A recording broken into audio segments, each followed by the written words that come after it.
So we're walking over to El Candil, and yeah, we're gonna go listen over. The book's name is La Historia de un Machetero. The book is based on Juan Segarra Palmel. Many of you understand what the Macheteros organization was in the 70s into the 80s, 90s, and up to the 2000s. It was founded by Filiberto de la Rio, Juan Segarra Palmel, and a few other individuals. And there was a book written about my friend Juan Segarra, who you've seen here on the channel before, giving advice on manatees and what you can do in Escambron. Yeah, I'll post that video later. And outside of that, yeah, it's a pretty interesting book of how they decided to, in an effort to help Puerto Rico become independent, pretty much take over Wells Fargo, where they were accused of that, right? And Juan Segarra was a political prisoner for Puerto Rico, held by the United States. I think he was in jail quite some time. I'll double check on that. But yeah, we're just gonna listen in and see. I'm gonna get to meet the author. The book I read is pretty good, and I'll post a link to where you can get it.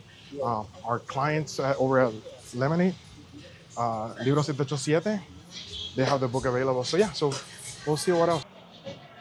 So this is where it's happening in El Candil. I'm gonna walk in here and see what is up.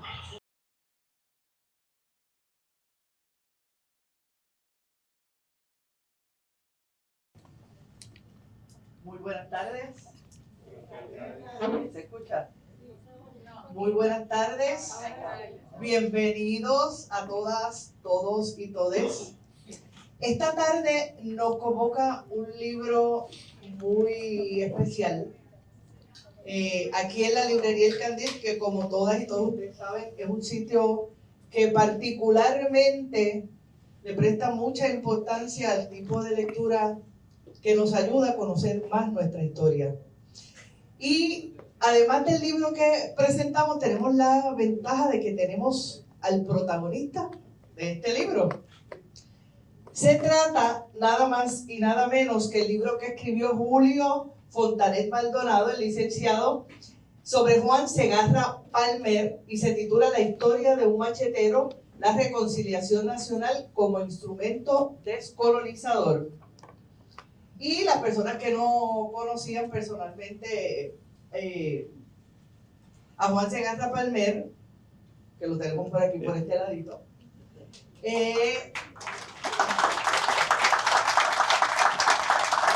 información que se difundió y que se sigue difundiendo en el mundo es que él, como activista puertorriqueño independentista, fundador del grupo Los Macheteros, de la información oficial que se difundió, en 1989 fue declarado culpable en Estados Unidos de conspiración sediciosa e interferencia con el comercio interestatal con relación al robo al depósito de Wells Fargo de alrededor de $7 millones.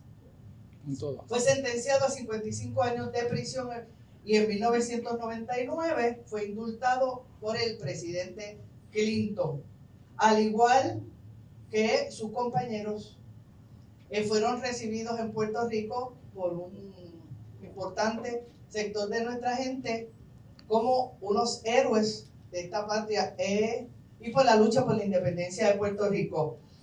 Tenemos la oportunidad de tenerlo entre nosotros, al igual que otros de los prisioneros y prisioneras independentistas puertorriqueños, con los que hemos podido convivir después de 1999, cuando fueron indultados, la gran mayoría de ellos viviendo aquí en Puerto Rico, y tenemos la dicha de que el licenciado Julio Fontanet se tomó el tiempo para escribir este libro que nos describe tantas y tantos momentos de una lucha por la independencia de Puerto Rico que ha existido durante toda nuestra historia como pueblo. Así que yo, sin más, porque quiero que sean ellos los que realmente den la información, los dejo con la persona que va a hacer la presentación esta tarde, y se trata nada más y nada menos que de Norman Ramírez Talavera. Bienvenidos a la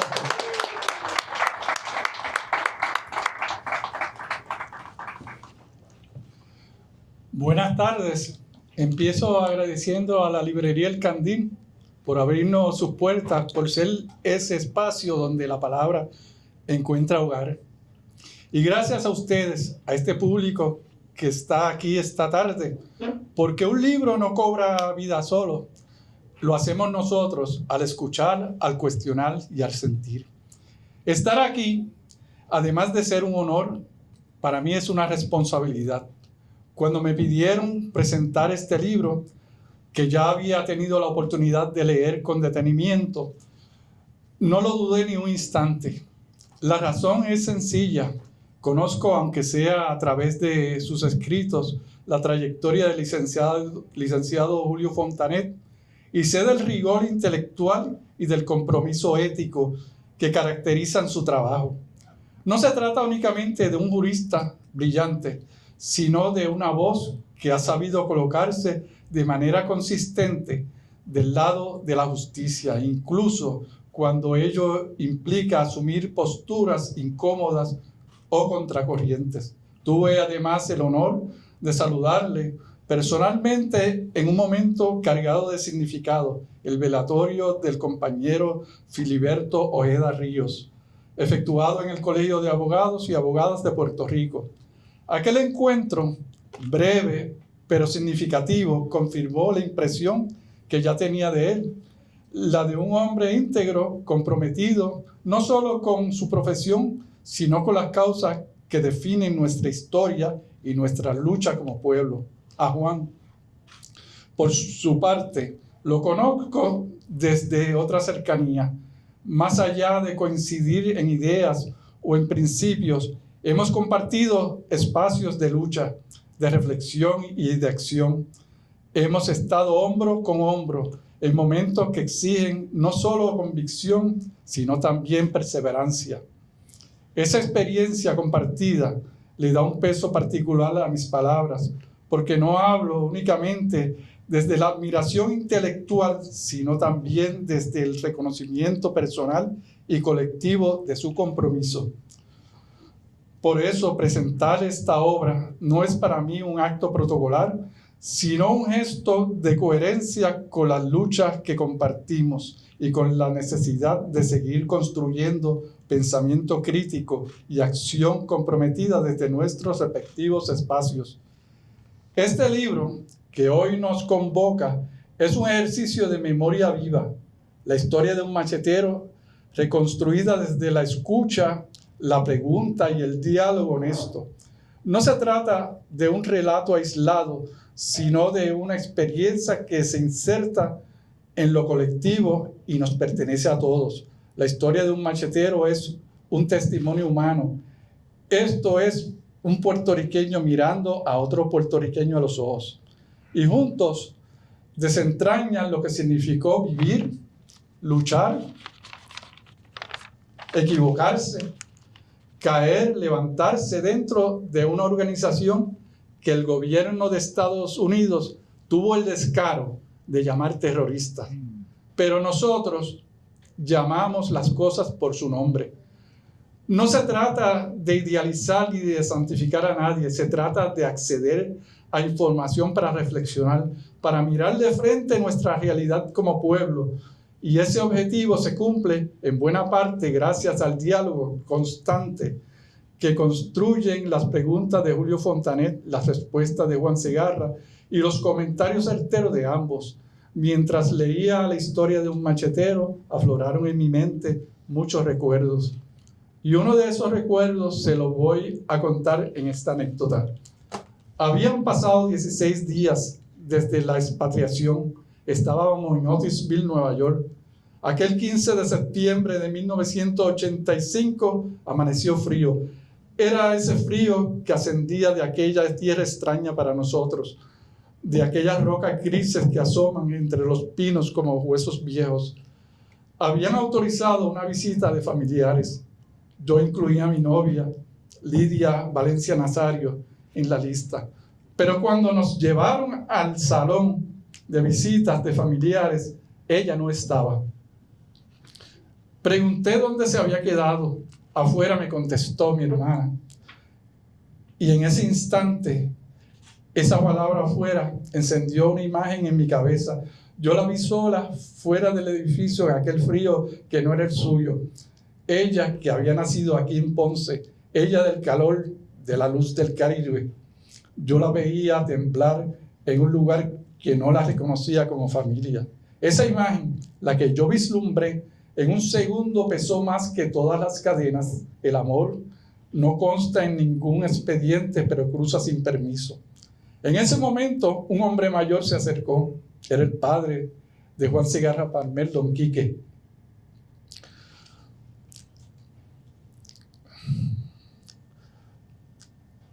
Al ver mi desolación y con una ternura que todavía me conmueve, me dijo: no te preocupes, yo los puedo casar por poder.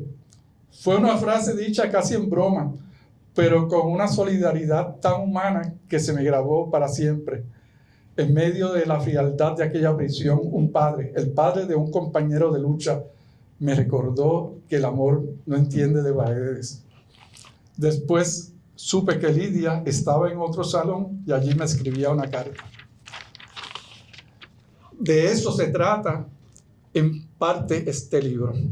La historia de un machetero es también la historia de una familia que se moldeó al calor de la convicción de su hijo, de una madre y un padre que aprendieron a vivir con la partida. Julio muestra a los macheteros como seres humanos, con sus convicciones y sus contradicciones, con sus aciertos y sus errores.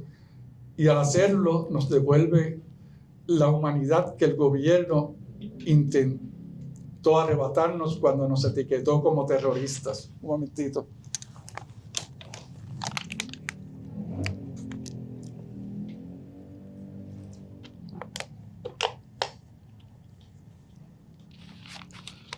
¿Por qué terrorista es una mentira? Para entender por qué el término es una mentira, tenemos que entender el contexto. Yo lo reafirmé en un momento muy particular años después, estando preso en Raybrook, Nueva York. Allí trabajé en una imprenta. No era una imprenta cualquiera, allí se imprimían publicaciones del gobierno federal. En un estante de muestras de trabajo encontré un libro. Era un estudio que el Pentágono había preparado para George Bush en 1989, un documento que clasificaba a organizaciones extremistas de todo el mundo. Y allí en aquellas páginas estaban también los macheteros, calificados como terroristas, al lado de ataques donde murieron cientos de militares estadounidenses en el Líbano, al lado de movimientos de resistencia de todo el mundo. Allí estaba Puerto Rico. Ellos llamaban terroristas a todos aquellos que enfrentaban sus fuerzas de ocupación. Durante la Guerra Fría, el territorio de Puerto Rico era estratégicamente vital para Estados Unidos. El almirante Stansfield Turner, director de la CIA, llamaba a la isla el talón de Aquiles estadounidense en el Caribe. Las razones: porque su estatus colonial era un punto débil en el sistema de defensa de Estados Unidos, porque temían que la lucha independentista pudiera ser un caballo de Troya para la influencia soviética y cubana, porque grupos como la Fuerza Armada de Liberación Nacional y los macheteros demostraban que el colonialismo tenía un precio, porque en foros internacionales como en las Naciones Unidas, Puerto Rico era la herida abierta en la imagen de la superpotencia. Déjeme añadir algo más. En aquel momento histórico, la propaganda armada impulsada por la Fuerza de Resistencia Clandestina provocó una crisis que nos hizo visibles. Fue una crisis como no se veía desde la insurrección nacionalista de 1950. Desde aquellos levantamientos de ese año, el ataque a Fortaleza, la toma del pueblo de Jayuya, el ataque al Congreso por los patriotas nacionalistas, no se había logrado sacudir el status quo de una manera tan profunda. Los macheteros, con acciones como Pitirre II, Águila Blanca, lograron algo que la lucha cívica electoral no había podido en ese momento. Pusieron a Puerto Rico en los titulares del mundo. Forzaron al imperio a reaccionar, a mostrar su rostro represivo, y al hacerlo desnudaron la verdad del colonialismo para que todos lo viéramos. Ahí está la explicación de por qué el gobierno gastó tanto dinero en nuestra persecución y arresto. El operativo del 30 de agosto de 1985 involucró unos 400 agentes del FBI. Allanaron más de 30 hogares simultáneamente en Puerto Rico y Estados Unidos y México. Allí torturaron a una madre con sus 2 hijos. Se estima que invirtieron más de $45 millones en investigación y el procesamiento, equivalentes hoy a 138 millones. ¿Y saben cuánto recuperaron? Aproximadamente 80,000 de los 7.2 millones expropiados. No buscaban dinero, buscaban desarticular un movimiento, buscaban silenciar una voz. El despliegue fue brutal, armamentos de la Marina, helicópteros militares trasladándonos, barricadas de concreto frente a la corte en Hartford, fuerzas especiales con armas de asalto, todo para que el pueblo norteamericano nos viera como terroristas. La propaganda psicológica funcionaba a toda máquina. Y sin embargo, allí mismo, en medio de ese despliegue, conocimos seres extraordinarios.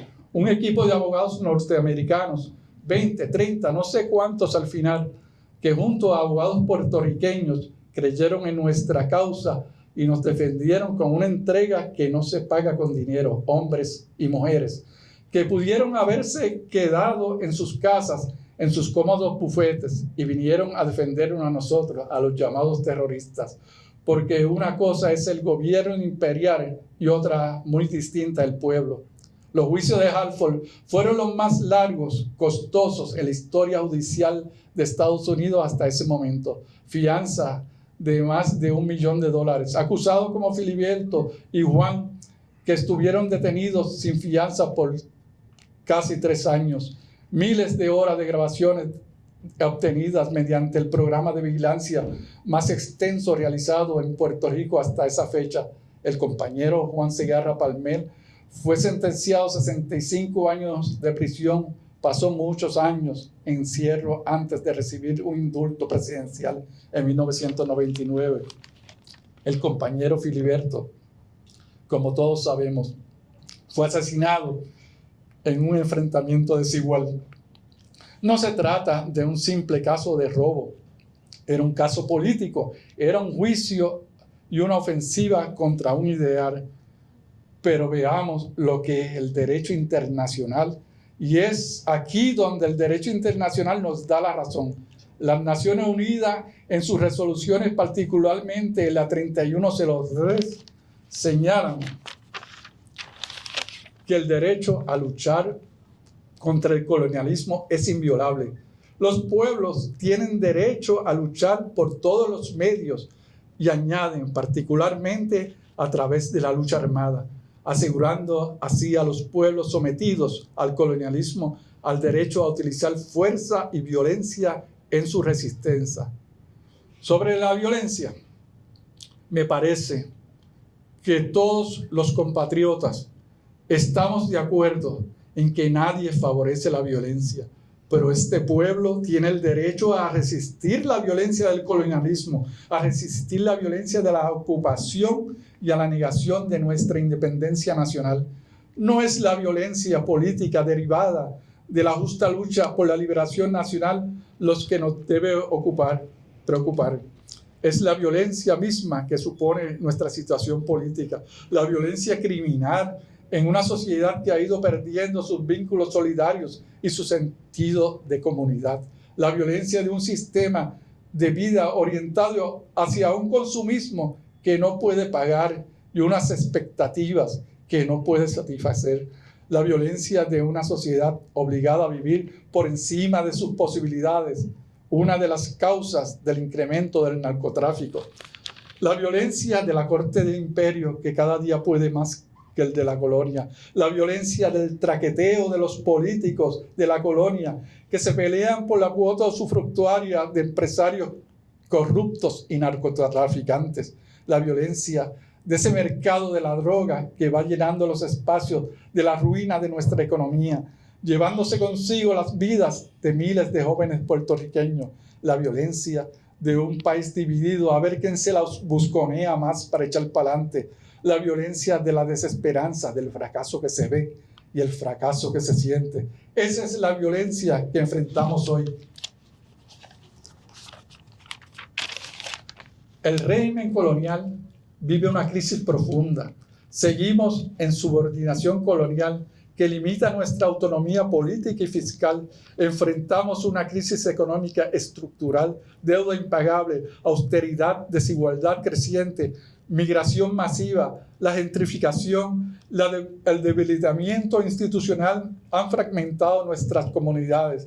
Se ha erosionado la confianza en las estructuras tradicionales de poder, pero hay esperanza. A pesar de todo, la conciencia nacional crece, especialmente entre los jóvenes en los sectores urbanos. La resistencia cultural, la música, el arte, la literatura, el cine mantienen la memoria histórica. Las redes sociales, las nuevas tecnologías nos ofrecen oportunidades inéditas para organizarnos, para educar, para movilizarnos. También tienen sus riesgos, vigilancia, manipulación, pero están ahí. En ese contexto, la independencia no es solo un ideal romántico, es una necesidad concreta, es nuestra herramienta más preciada, es el camino para garantizar la dignidad, justicia y autodeterminación. La lucha del siglo XXI debe ser diferente. Tiene que basarse en la insurrección cívica de nuestro pueblo, la construcción de un poder del pueblo. Ahí están los ejemplos, la insurrección contra la Marina de Guerra y la del verano de 2019. Sin embargo, se hace necesaria una educación masiva que sostenga y oriente esos procesos.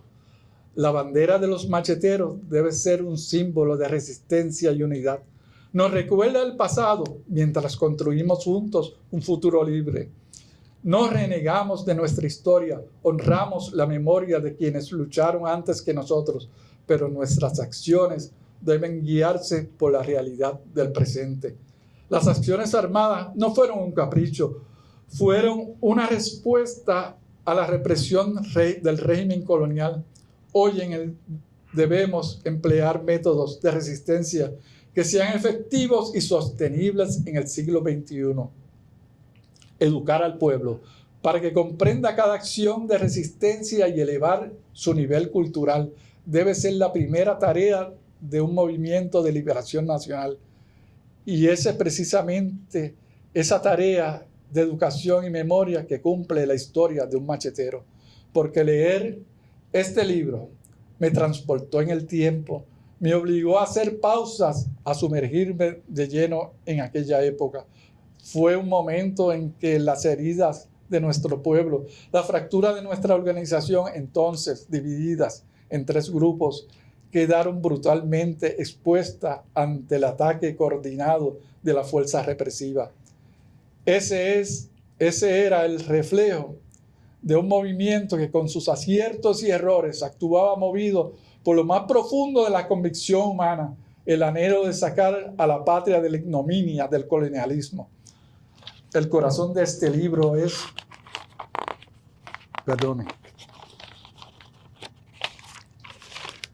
el amor por la patria, el amor por la verdad, el amor por la memoria. Eso es lo que Julio Fontanet Maldonado ha puesto en este libro.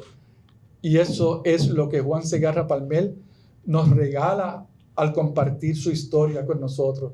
Léanlo, para que se adentren en la historia de un puertorriqueño que quemó sus naves, que no dejó nada atrás que le impidiera entregarse por completo a la lucha por la independencia de la patria. En sus páginas no solo encontrarán la vida de un machetero, encontrarán un pedazo de nuestra alma colectiva, un pedazo de la historia de Puerto Rico, un pedazo de la dignidad del pueblo que se niega a doblar rodillas. Gracias. Muchas gracias, de verdad. ¡Viva Puerto Rico!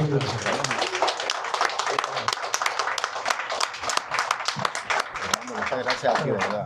Gracias.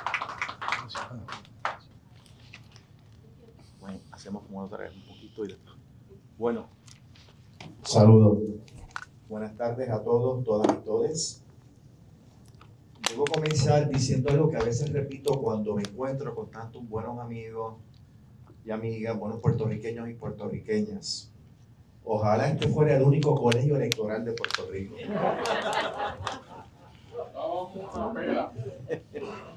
Bueno, quiero también agradecer primero a ustedes por su presencia, que nos honra mucho.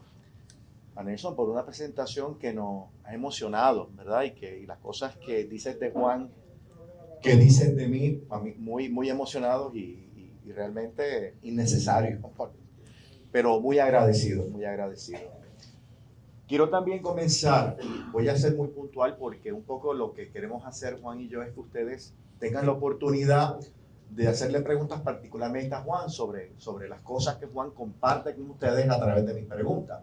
Pero sí queremos los dos hacer unos comentarios muy puntuales. Yo, aparte de agradecerles a ustedes y a Nelson, también reitero lo que le dije la primera vez que presentamos este libro a Juan, que yo me sentí muy agradecido y muy honrado de la confianza que Juan tuvo hacia mí al permitirme hacer este proyecto. Hay cosas muy íntimas que se hablan, no meramente del tema de los operativos, sino cosas muy personales de su familia, de papá, de mamá, de su núcleo familiar, de sus hijos, de sus nietos, de momentos bien personales en la cárcel. Y agradezco mucho la confianza que tuviste de compartirlas conmigo y que siempre estuviste tan receptivo a conversar sobre los temas que pudiéramos conversar en estas entrevistas.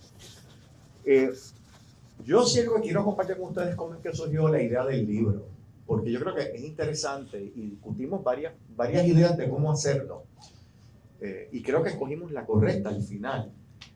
Y es que yo evidentemente conocí a Juan por referencia. Después, cuando fui presidente del Colegio de Abogados, estaba muy presente en el colegio, particularmente trabajando como traductor. Y cuando una de las asambleas que se celebró en el colegio fue dedicada a Luis Nieves Falcón, pues evidentemente estaban todas las personas que de alguna manera Luis había apoyado en su carcelación, estaban presentes ese día en la asamblea del colegio y ahí pues pudimos conversar un poco más.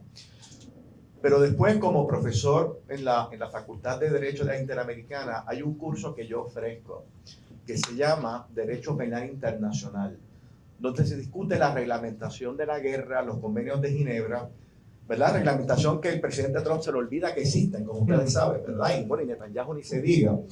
Pero bueno, ahí están por escrito. Y una de las disposiciones más importantes de los convenios de Ginebra son sus protocolos, particularmente aquel que permite a los países o a los pueblos que están sujetos a un régimen colonial que es totalmente legítimo combatir mediante las armas ese sistema colonial. Eso el derecho penal internacional lo permite.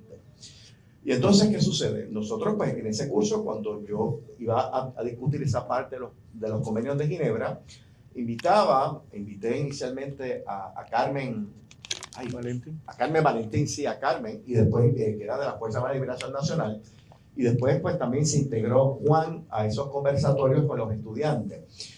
Y realmente era fascinante ver a los estudiantes que eran de la generación Z, los millennials, empezar a conocer a estas personas que a veces ellos habían escuchado en algunas, habían leído en su lectura, o habían escuchado hablar de su papá y de su mamá, hablando sobre los macheteros, lo del juicio, la Wells Fargo, los Reyes Magos, Víctor Llerena, y así por el estilo, verlos en carne y hueso, hablar con ellos, preguntarle directamente sobre lo que pasó, por qué lo hicieron, cómo lo hicieron, pues fue una experiencia para esos estudiantes muy gratificante.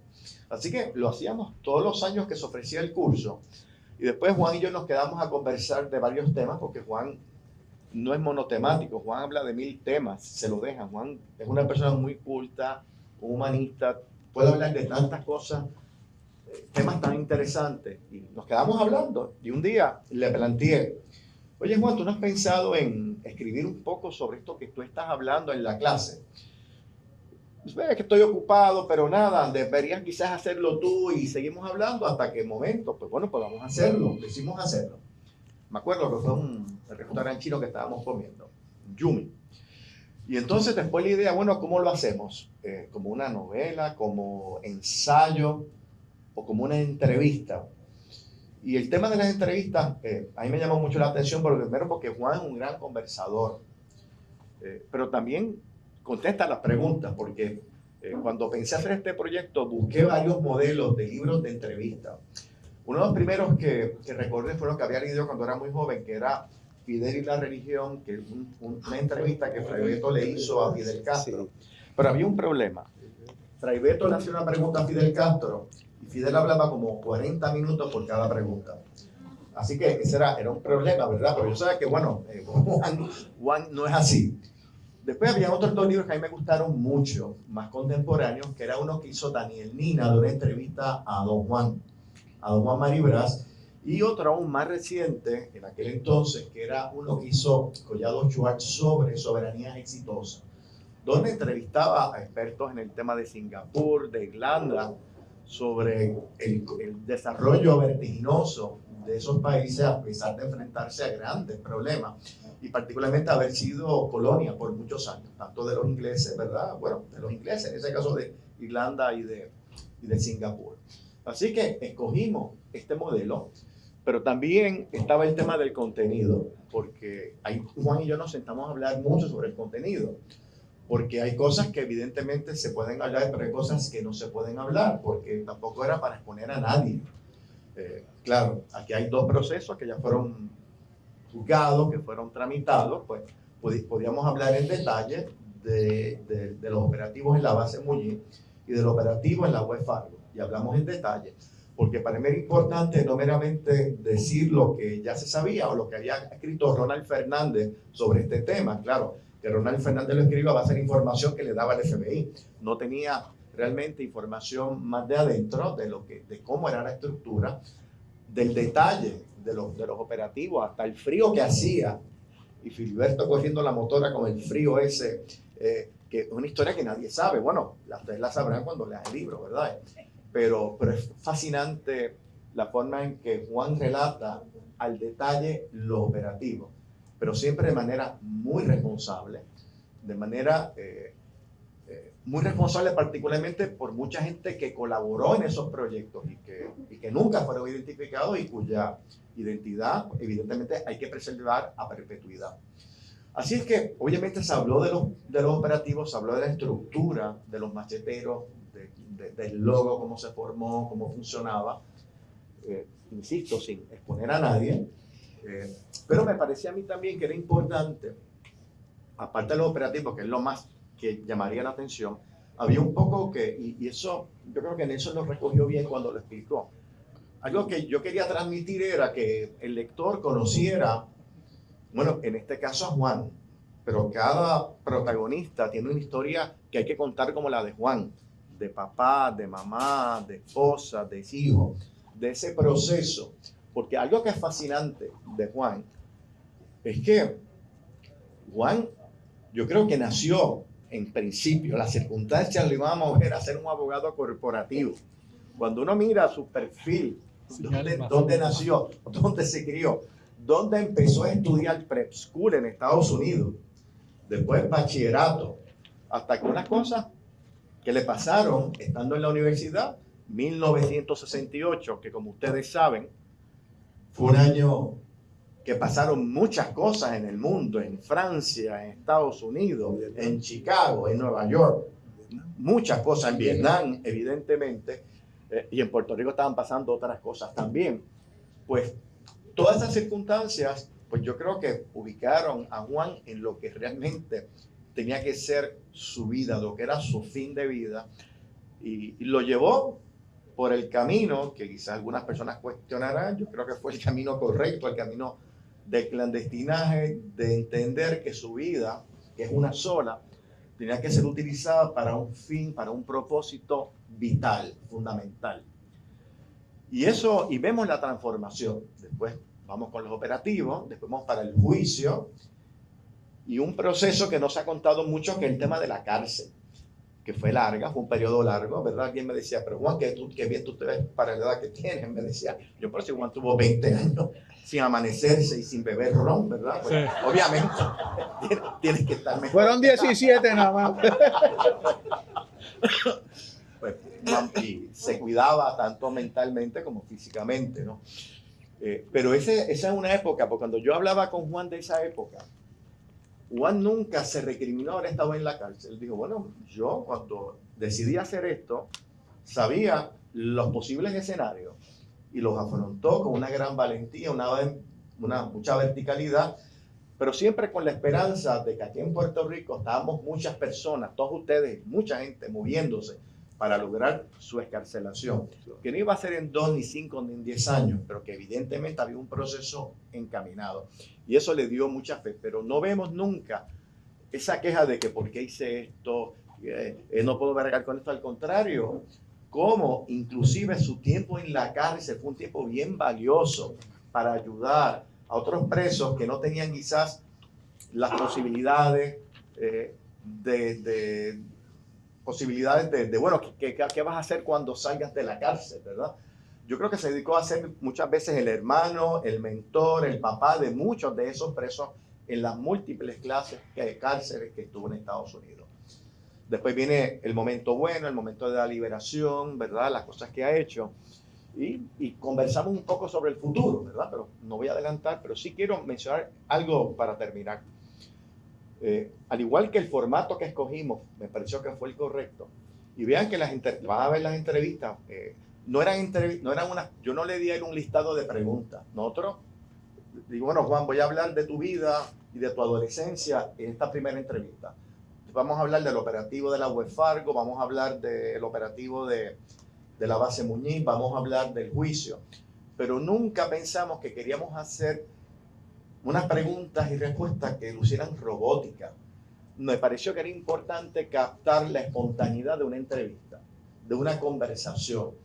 Y claro, esto creo que se logró. A veces van a ver como que volvemos para atrás y para adelante, como que a veces yo hablaba, él me interrumpía, yo le interrumpía, y no quisimos editar eso. Hicimos que se viera con la mayor espontaneidad de dos personas que están conversando sobre un tema de mucha importancia. Así es que ¿verdad? Ese fue el formato que escogimos y el que se reflejó. Pero sí es algo que también surge de esas entrevistas. Tiene que ver con el título. Obviamente el título iba a ser siempre Juan Segarra. El nombre de Juan Segarra iba a estar en el título. Los macheteros iban a estar en el título. Pero algo que a mí me llamó mucho la atención de Juan es la paz que tiene después de todo lo que ha pasado. Está 17 años en la cárcel, que lo sobrevivió, pero se enfrentó a grandes problemas en la cárcel. Uno lo ve con mucha paz. Uno ve que Juan se relaciona con todo el mundo, no tiene nada, o sea, no tiene como que hayas que amolar. Claro, siempre vertical con su lucha por la independencia de Puerto Rico. Pero me parece que tiene mucha paz y que habla bien de todos los puertorriqueños. Una visión muy nacionalista de que todos los puertorriqueños, si le explicamos bien las cosas, podían ser salvables, podían un poco pensar más como nosotros. Y ahí un poco empieza a surgir el título de Reconciliación Nacional, como parte del título, de que después de esa década de los 70 y de los 80, que fue una época muy dura, obviamente yo no puedo hablar de la década de los 60 y de los 50, pero sí yo viví poco los 70 y mucho intensamente los 80. Carlos Romero Barceló, por Dios, del 86, ¿verdad? Del 76 al 84, ¿verdad? Una cosa terrible, una represión, una persecución. Y me parece que un poco cuando uno escucha a Juan, tiene esperanza de que esa polarización que existe, o que existió en los 70 y en los 80, yo creo que hay unos espacios para conversar. Quizás la Asamblea Constitucional de Estatus es ese espacio, yo no sé. Quizás son otras cosas, pero me parece que en ese sentido la historia de Juan, su forma de ver las cosas, su forma de referirse a otras personas que antes eran opositores, pero sin claudicar un centímetro su lucha por la independencia, es un ejemplo de que la descolonización de Puerto Rico puede acelerarse con un proceso de reconciliación, como ha pasado en otros países, que han tenido sus encuentros, sus guerras civiles, también sus distintos grados de represión por parte del Estado. Pero de ahí surge un poco el título, y trato de explicarlo durante el último capítulo del libro, que es una especie de lectura integradora. Así que ahora le paso el micrófono. Bueno, tú tienes tu micrófono ahí, así que adelante. Muy buenas tardes. Gracias a todos por estar aquí, la verdad. Gracias, Norman, por esa presentación. La verdad que me tocaste el corazón. Y gracias, Julio, por la oportunidad de cumplir con algo que me habían pedido amigos y personas por curiosidad. Mira, escribe algo. Y yo no soy escritor. No tengo la disciplina esa. Conozco escritores y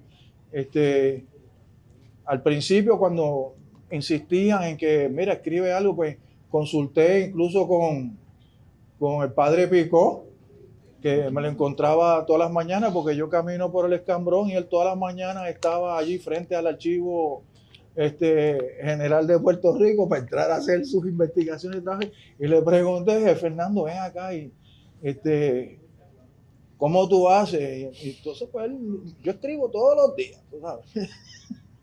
Saco un par de hojas y escribo todos los días. Yo, pues, ese no soy yo. Así que verdaderamente, Julio, vuelvo y te agradezco nuevamente que me hayas dado un vehículo y me hayas exprimido de forma tal que las personas que me han pedido que escribiera algo sobre la experiencia, pues prácticamente todos los temas han sido cubiertos.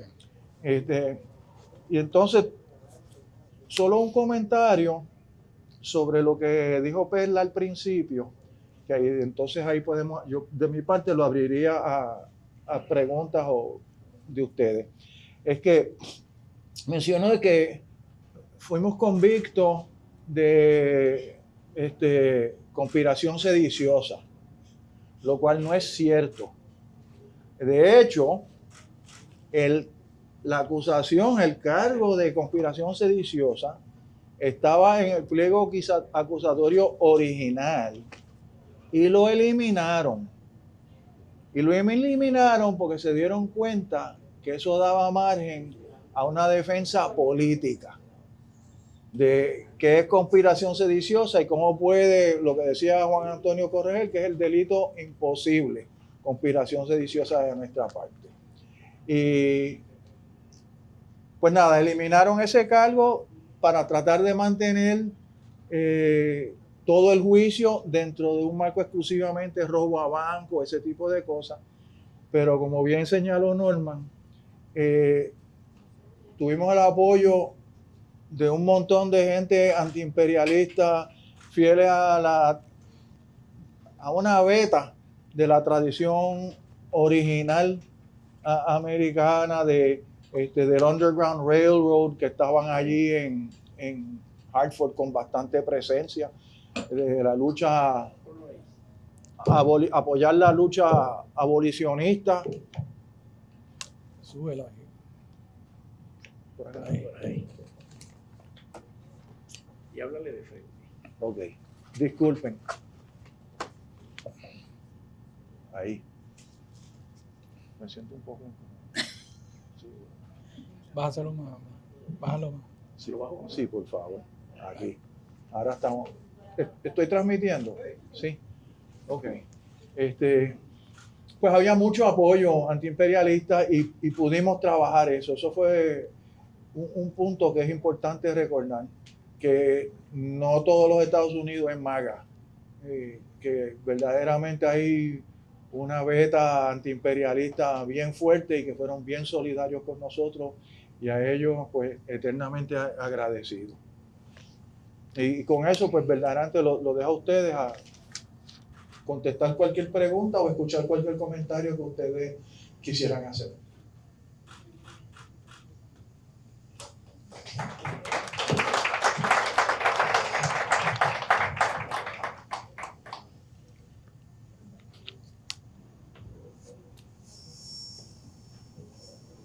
Aprovechen a Juan que está ahí. Rolando. compañero de batalla contra Luma. Bueno, el título incluye el asunto de la reconciliación, obviamente. Yo vi el documental de la última colonia, ¿no? Ajá. Y ahí está expresado este asunto de la reconciliación en la reunión de tu clase en Estados Unidos de la escuela, ¿verdad? O de la universidad. No, era de la high school, era de De la la, high school. sí, de Andover, sí. Como un luchador como tú, que estuvo dispuesto a dar la vida por la independencia de Puerto Rico, que ha tenido toda esta trayectoria, ¿no? Llega a ese convencimiento de que esa es la salida. Bueno, fue un camino bien largo, empezando por echar un poco al lado la arrogancia y ser más humilde y escuchar lo que pueda pensar la otra persona y ver que aún más allá de lo que planteó Julio, ¿no? De que los puertorriqueños todos pues compartimos la nacionalidad y en mi familia misma, pues la mayoría eran republicanos, no PNP, republicanos full, de la época de García Méndez, y eran así porque habían sido anti-españoles y fueron componteados por los españoles y desde entonces apoyaban los americanos. Así que dentro de mi propia familia, pues tengo que buscar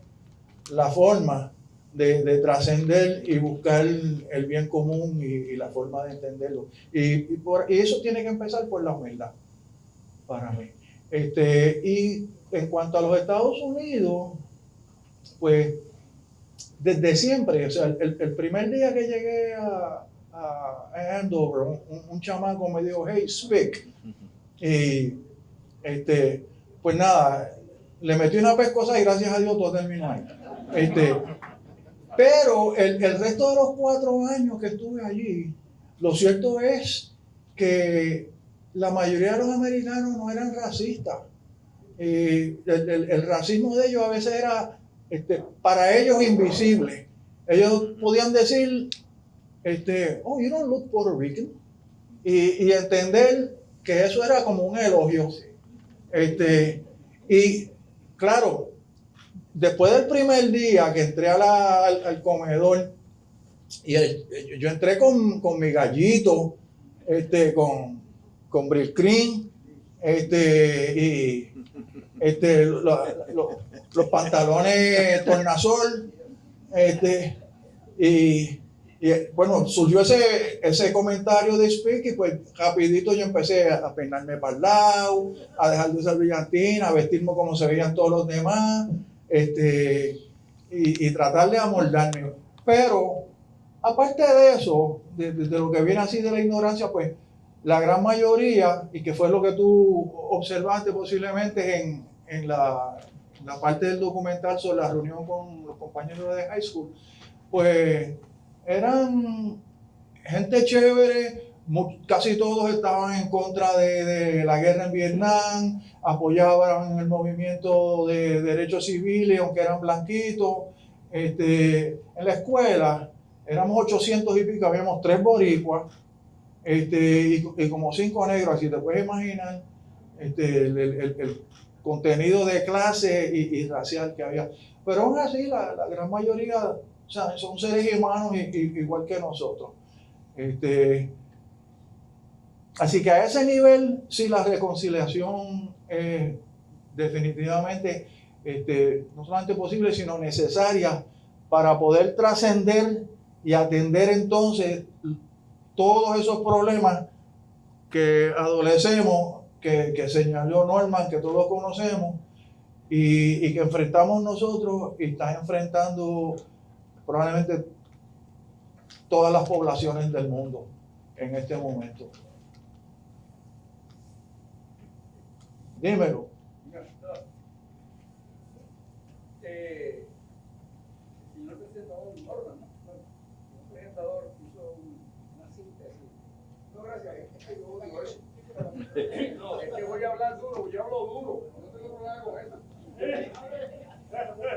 Mira, perdóname, pero tú hablarás duro, pero lo cierto es que hay personas que están detrás de ti, tú estás hablando duro hacia acá y ellos se pueden perder lo que tú estás diciendo.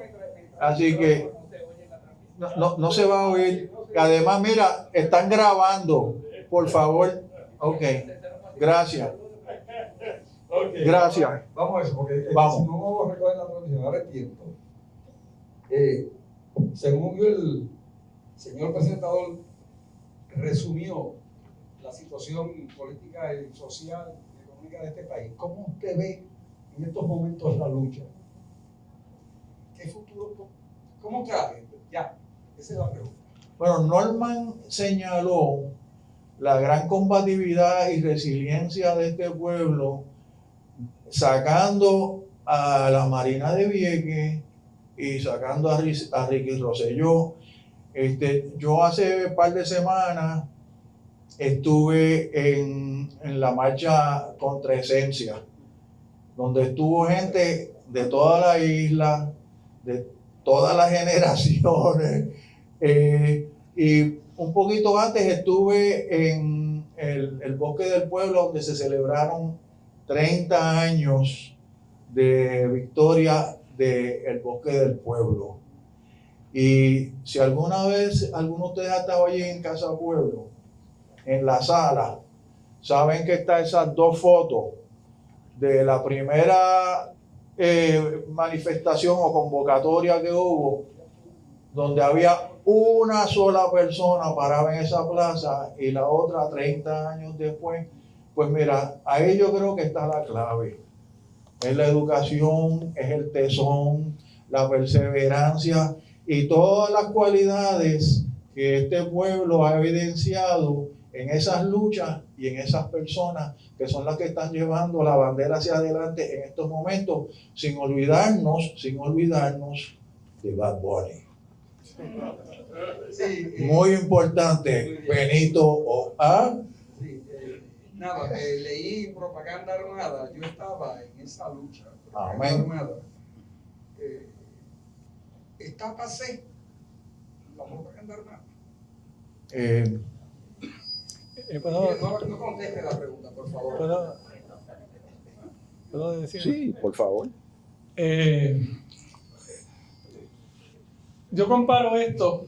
Una vez mi esposa me trajo un aguacate del colegio que le habían regalado los estudiantes. Era un aguacate bonito, bien lindo. Estaba verde.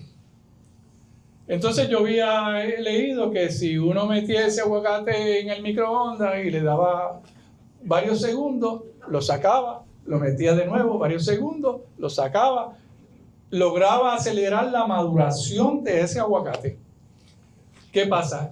Que yo hice eso, metí el aguacate, lo saqué, lo volví a meter y estuve así hasta que cuando yo dije, wow, ahora ya no podemos comerle la cuadra, cuando lo abrí se había dañado. Así son un aguacate, se madura cuando se madura. Así es el pueblo de Puerto Rico.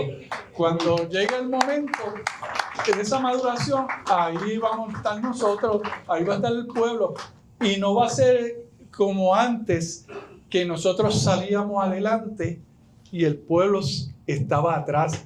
Esto debe ser la educación continua de todo el pueblo y que sea el pueblo mismo que vaya y decida qué lucha y qué táctica utilizar. Eso es lo que yo creo, que un aguacate se madura cuando se madura y un pueblo llega a su maduración cuando le llega. Por eso se dio Vieques, por eso se dio lo de Ricky y se dará otras cosas adicionales.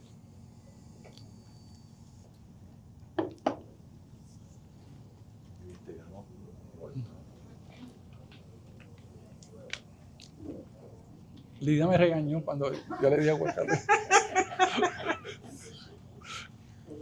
Juan, me gustaría que tú le contaras algo de las cosas que yo más disfruté de la entrevista. Era la relación que surgió entre Víctor Gerena y Juan. Si pudieras un poco decir algo de Víctor, ¿verdad? No, Sí. desde lo que pasó. esa es una espinita que yo llevo en el corazón. Porque Víctor verdaderamente sacrificó mucho más que lo que hemos sacrificado nosotros, en el sentido de que nosotros pudimos regresar a nuestra familia y él no ha podido regresar a su familia. Y la mamá de Víctor, doña Gloria, fue una segunda madre para mi hija menor, porque Zulena nació en la cárcel y desde los 3 meses y medio hasta el año y medio, pues estuvo con Gloria. Y Gloria le decía a ella, Tate, cuando Lucy salió de la cárcel, pues estuvo un tiempo viviendo con ellos para poder hacer la transición antes de regresar a Puerto Rico. Y en uno de los documentales, doña Gloria habla con el corazón en la mano sobre lo que eso ha representado para ella, o representó para ella hasta ese momento. Así que el tema de Víctor para mí siempre lleva ese dolor. Ahora, Víctor era debe ser todavía un chamaco extraordinario. Un aplomo que todo lo que estuvimos con él en el transporte desde que se hizo el robo, en lo que estuvimos un tiempo resguardados en Boston, hasta que entonces nos fuimos para la frontera. En todo ese momento, él estaba con un ánimo bien positivo, bien ecuánime. En ningún momento lo vimos estresado ni nada. Así que eso puedo decir sobre Víctor, y obviamente tenía una capacidad de tomar una decisión y para adelante es que voy extraordinaria.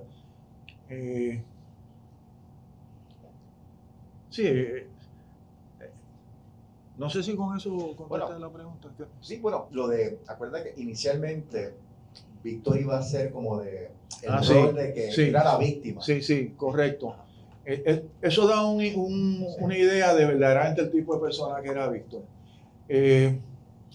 Inicialmente, pues, él propone que yo estoy guiando, soy parte del equipo que guía este camión blindado. Llevamos aproximadamente $10 millones los lunes. Estoy dispuesto a contribuirlo a la lucha. Así que, pues bien, ¿cómo hacemos?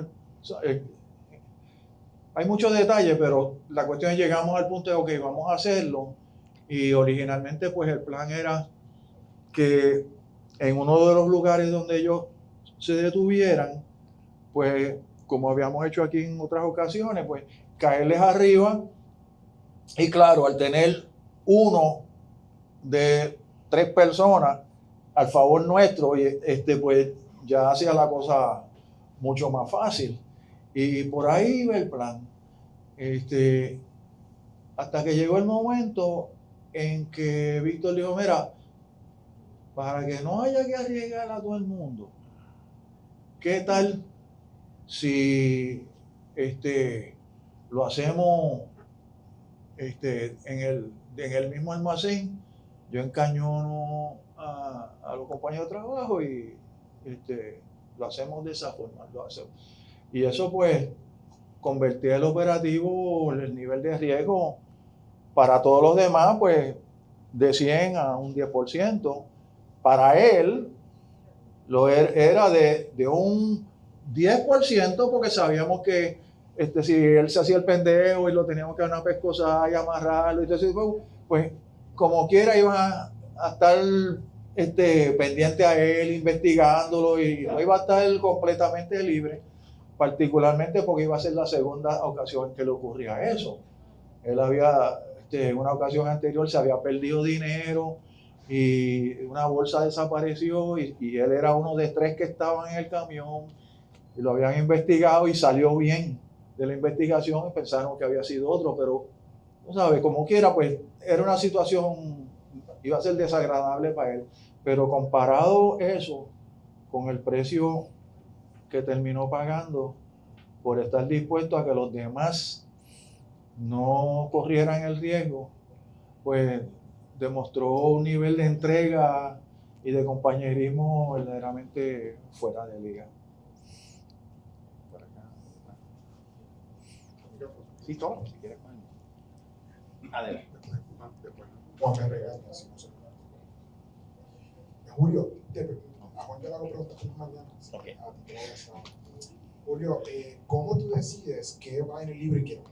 O sea, porque si se habló y entendemos la conversación y el formato, ¿cómo, verdad? Ustedes, ¿cómo se decide el mantener ese anonimato? Mientras cuando yo leí el libro, pues me sonaba, en mi cabeza lo veo de tipo novela, en algunas escenas, ¿verdad? Pero era una historia real. Bueno, evidentemente, cuando se va a escribir sobre Juan, hay que hablar de los dos operativos. Y eso se habla en detalle y volvemos. Es bueno tener una versión distinta a la de Ronald Fernández en el libro que escribió. Pero me parecía a mí que era importante conocer a los protagonistas. Y en este caso es Juan, pero debe haber un libro de cada uno de esos puertorriqueños y puertorriqueñas que son tan valientes. Y lo digo, porque estoy bien molesto. Yo leí esta mañana la columna de Gardo Rodríguez Juliá, diciendo de que es que en Puerto Rico, distinto a Haití, distinto a Cuba, nunca ha habido un movimiento independentista, valeroso, combativo. Yo, bueno, pues no conocerá la historia de Puerto Rico, ¿verdad?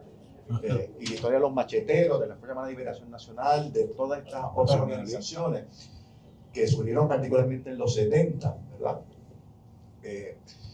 Pero me parecía que era importante, ¿verdad?, conocer, que conociera a Juan desde su perspectiva, ¿verdad? Ese muchacho del condado que estudió en San John, que no era, pues no es el estereotipo típico de un futuro, de una persona que va a estar en el clandestinaje a favor de la independencia de Puerto Rico. Que conocieran también al papá y a su madre, por lo que eso implica, porque cuando uno se va al clandestinaje, esto tiene un efecto en la familia, cómo la familia lo manejó, cómo hubo esa relación que Juan lo explica también con su papá y que obviamente también cómo él se siente, porque ellos sufrieron en este proceso, pero lo valiente que fueron su padre y su madre en este proceso y lo solidarios que fueron también como otros miembros de la organización. Así que yo quería que conocieran esa historia, que vieran esa conversión, de que no es que uno nació, yo nací para el clandestinaje, ¿no? Esto fue un proceso de que a pesar de que mi vida estaba dirigida estaba dirigida probablemente a otro estilo de vida, un jockey, abogado corporativo, pues bueno, estas cosas cambiaron. Quizás todos nosotros los que estamos aquí, obviamente no tomamos esas decisiones como las que tomó Juan, pero sí hemos tomado decisiones que de alguna manera han cambiado. Entre las opciones que hemos tenido, hemos optado por algo, por un curso de vida que nos parece más valiente, más valioso, de mayor significado. Y eso es lo que yo quería un poco traer en esos primeros capítulos, pero también al final hablar sobre este proceso de Juan de reflexión del pasado, lo que implicó, si se arrepiente, que no se arrepiente, que hubiera hecho distinto. Porque en esta experiencia hay aprendizaje. Y el que diga, yo haría todo igual, yo creo que pues no aprendió nada. Uno tiene que hacer las cosas distintas. Para algo uno ha vivido. Y ese proceso, pues también Juan lo manejó, lo comparte con mucha honestidad intelectual. Y así surgió, ¿verdad? Lo hablamos. Siempre tenemos conscientes de que hay temas que no se podían hablar. Porque todavía están investigando unas cosas, ¿verdad? Pero pues, eso fue muy responsable y porque yo sé que mucha gente planteaba es que esas cosas no se hablan. Yo creo que están equivocados. Estas cosas hay que hablarlas. Los jóvenes tienen que conocer esta historia. Y se hace con responsabilidad. No pasa nada, no se expone a nadie, porque hay muchos héroes, ¿verdad? Algo que yo escribo en el libro y que se lo contaba mucho a Juan, es que estos operativos uno conoce a los protagonistas. Pero hay un montón de puertorriqueños y puertorriqueñas muy valientes que para utilizar este vehículo, para hacer esta otra cosa, que sí tuvo mucha notoriedad, ese carro había que apropiárselo ilegalmente. O había que hacer unas cosas que parecían crímenes ordinarios y cuando los arrestaban era fácil decir, no, es que esto es por razones políticas. No, porque si lo decían, el operativo se fastidiaba. Hubo muchos puertorriqueños y puertorriqueñas que fueron arrestados y convictos por delitos contra la propiedad, y quedaron entre su familia, los que no los conocían bien, como unos criminales ordinarios, cuando eran personas que tenían que hacer esa parte de ese operativo y guardaron silencio. Me decía Jorge Farinacci, que yo lo pude conocer mucho después, me decía que él admiraba mucho a esos combatientes anónimos que pasaron como criminales ordinarios, pero que en ningún momento optaron por delatar o por reclamar una licencia por razones políticas, porque era más importante salvaguardar la viabilidad del operativo. Y eso pues también, ¿verdad? De esas historias un poco, claro, garantizando la confidencialidad, se mencionan muchos de esos casos. Yo aprovechando que Juan está aquí, porque es que esto me recuerda a las veces que esos 4 días que estuvimos entrevistándote, hubo algo que un poco retomando una pregunta que se hizo hace unos minutos, del futuro político, ¿verdad? Y cómo estamos. Nosotros, el último capítulo, ya el libro estaba ya las grabaciones, estaban transcritas, editadas en unas cosas, pero después hablamos Juan y yo, oye Juan, esto está listo, pero oye, quedan como 6 meses para las elecciones, esto se ve interesante, vamos a ver qué pasa en las elecciones, a ver si podemos integrar algo, y bueno, ahí esperamos, y se mencionan las elecciones, pero quiero compartirle algo a Juan, bueno, y a Nelson, que está aquí también, algo que me dijeron de alguien que sabe de este proceso de las elecciones. Me dicen, Julio, la identidad no es importante, pero créanme que es una persona que ha estado en campañas políticas de partidos que han resultado victoriosos en las elecciones. Me dijo, Julio, yo entiendo que antes del cierre, que estuvo Bad Bunny, que estuvo René, la cosa estaba bien cerrada. Juan podía ganar, ¿okay? Porque la gobernadora, pues, había mucha división todavía en el PNP, el partido Proyecto Dignidad tenía muchos electores también, y había tenido mucha presencia en el sector conservador, y los temas estos de MAGA que ellos habían adoptado, pues, lamentablemente le son simpáticos a un grupo, no mucho, pero vamos, quizás 100,000 o 100,000 personas en Puerto Rico. Entonces él me dice que después del cierre, la candidatura de Juan se debilitó. Y yo digo, pero ¿cómo va a ser? Sí, que yo salí bien entusiasmado de ese cierre. Y estamos, que ese es el momento. Claro, pero ese eres tú y los que piensan como tú. Pero mucha gente que iba a votar por Juan, ¿ok? O que iba a votar, no por Juan, o que iba a votar por Proyecto Dignidad, o que iba a votar por Partido Popular, o estaba molesto porque era que lo hiciste y no iba a votar por Jennifer, dijeron, espérate, después de ese cierre, tengo que ir a votar, y tengo que ir a votar no por el Proyecto de Dignidad, no por Jesús Manuel, sino por Jennifer. Es decir, y si vemos, ¿verdad? Jesús Manuel sacó muy pocos votos, Proyecto de Dignidad casi desaparece, que sacó 100,000 votos, que tampoco es poca cosa, pero que me planteó esa persona que yo respeto, me dice, el cierre provocó ese movimiento electoral hacia Jennifer en perjuicio de Dalmau. ¿Qué ustedes creen? Dale. Sí, yo considero que sí, porque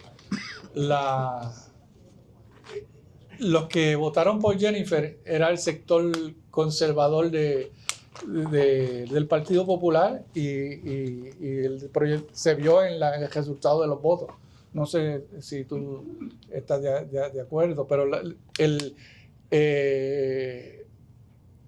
la alianza ganó en todo San Juan y en muchos pueblos, que inclusive en pueblos que ganó el PNP, ganó Juan, que eso fue para mí extraño. Otra cosa que yo vi en el voto de ese plebiscito de embuste, se dio un caso que primero se le alertó al pueblo de que votara en blanco los que votaron en blanco eran los mismos que votaban por el Estado Libre Asociado, que estaban, y también habían independentistas que votaron yo conozco muchos independentistas que votaron en blanco en la papeleta de independencia. Creo que se sacó un 10% el voto por la independencia, no me acuerdo cuánto fue, pero a mí me pareció como quiera que fue grande el voto sin hacer campaña, sin hacer nada. Yo creo que el voto independentista o el apego a la independencia entre el sector joven, y no solamente en Puerto Rico, en la diáspora,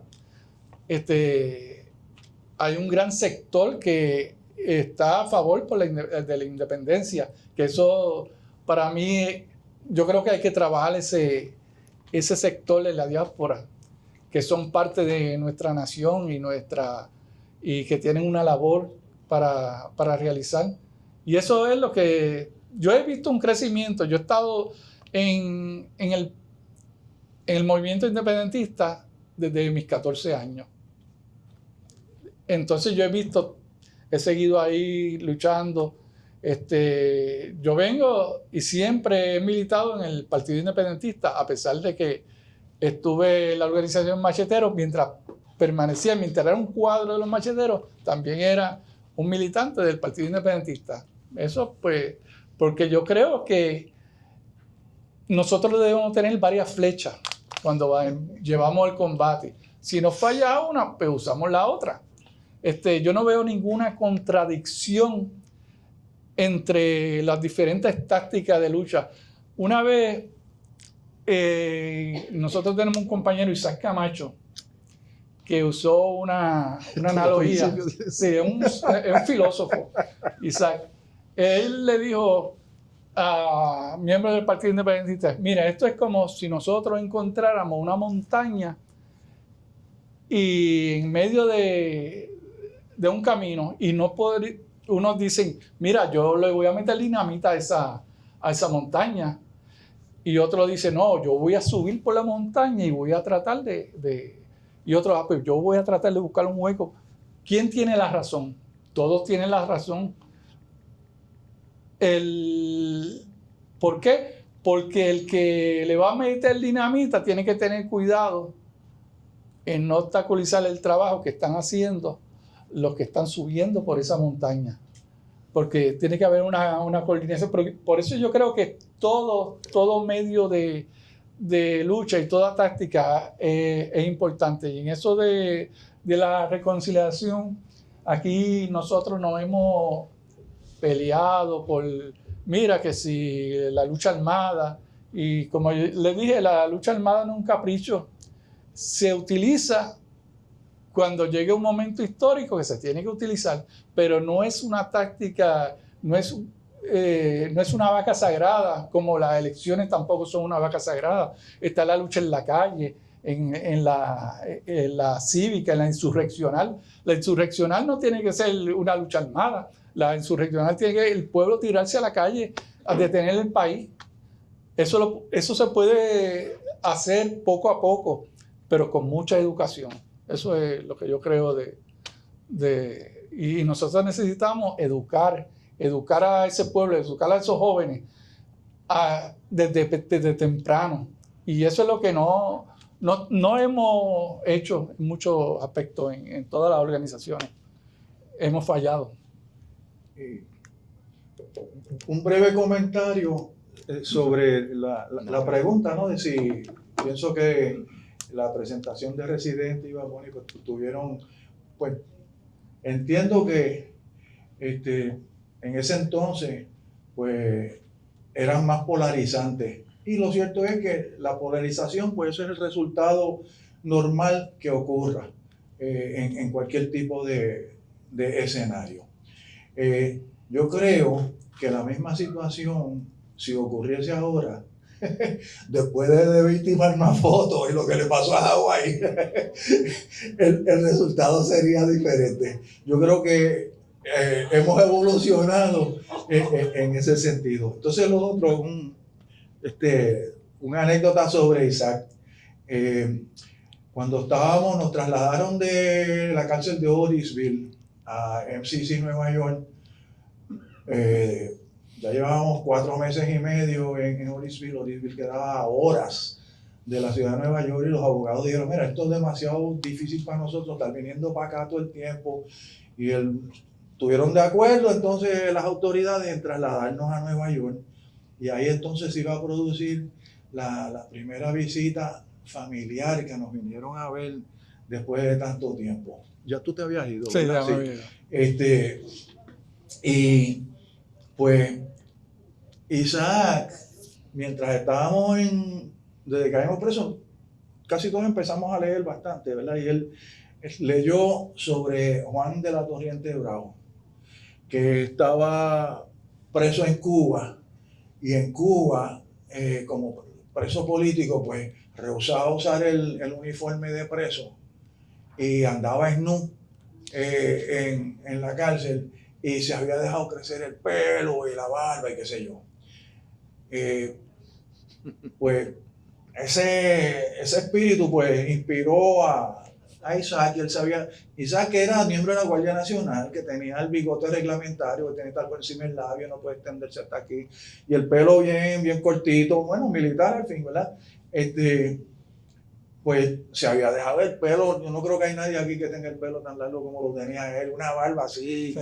no bien así como la tuya, sino una cosa así. Y entonces, pues, va a recibir su visita. Y le preguntamos, oye Isaac, ¿tú no te vas a recortar? ¿No sabes? No, esto es cuestión de principio. Me fue a la visita. Y cuando regresó de la visita, resulta que la celda de él quedaba frente a la mía, al otro lado de la galera. Y yo veo, nosotros lo que teníamos por tijeras, o sea, las tijeras que te dan para cortar hilo, que vienen en los kits esos con un manguito así. Se recortó completo, se quitó la barba. Y cuando salió, nosotros iba para la próxima visita, pero Isaac, ¿qué pasó? Eso no era cuestión de principio. Y él me dijo, todo principio tiene su fin. Y me dijo, no, papo. Cuando Mercedes me vio en el cuarto de visita, se echó a llorar. Y pensando que yo me había vuelto loco. Y yo no tengo corazón para eso.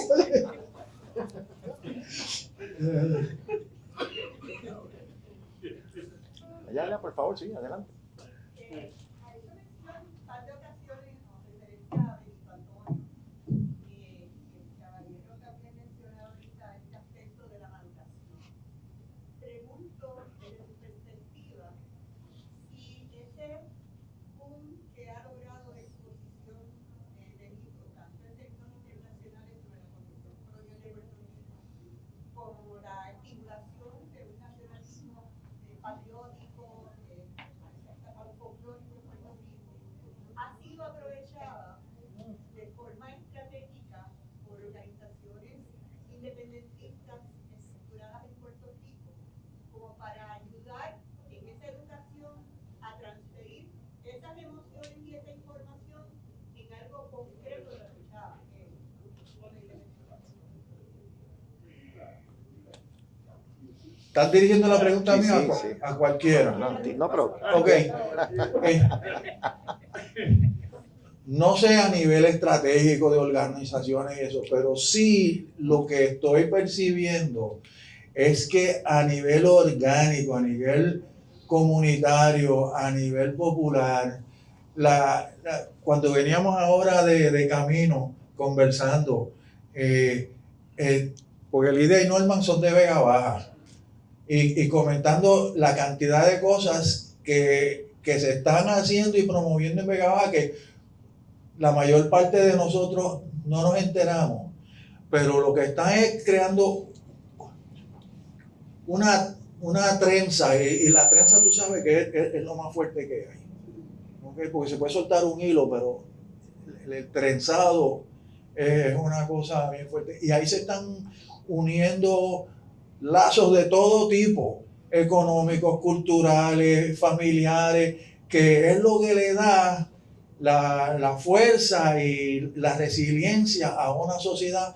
para enfrentar lo que le pueda venir encima, y en el momento adecuado, cuando el aguacate esté maduro, pues entonces hace que se caiga del palo y recogerlo. Hacer lo que haya que hacer. Y no lo microondas. No, microondas. Pero ya no tenemos microondas en casa. Sí, ya no tenemos microondas. Sí, por favor. Y con esto me voy. Yo celebraba que Dalmau no ganara la gobernación. ¿Cómo se gana la gobernación y el aparato?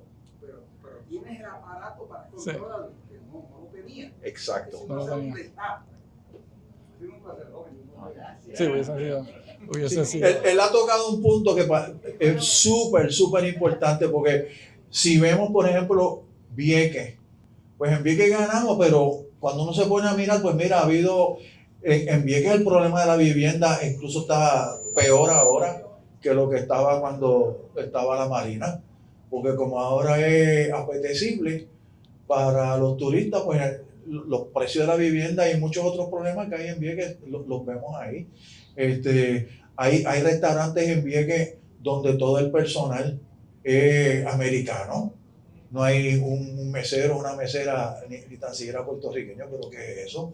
Y eso son cosas que hay que entender desde el punto de vista estratégico, como dice él. Hay veces que sí, ganamos, pero no estamos preparados para el segundo paso, para cosechar esa victoria. Mira lo que nos pasó con Fuera Ricky, nos tocó Wanda.